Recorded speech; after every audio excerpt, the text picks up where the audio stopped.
ng Star Magic Artist para sa nalalapit na taunang Star Magic Ball. Kaya naman silipin natin ang preparasyon nila sa umagang balita na ito ni MJ Felipe. Matapos ang matagumpay na Star Magic Games noong linggo, pinaghahandaan na ng celebrities ang nalalapit na Star Magic Ball.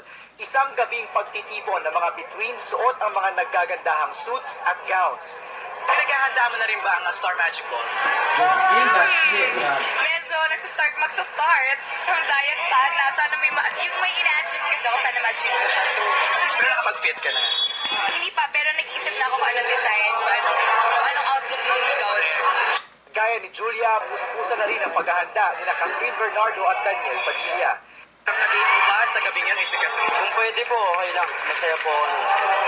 Hindi na nga maitago ni Daniel ang kanyang paghanga sa ka-love team na si Catherine.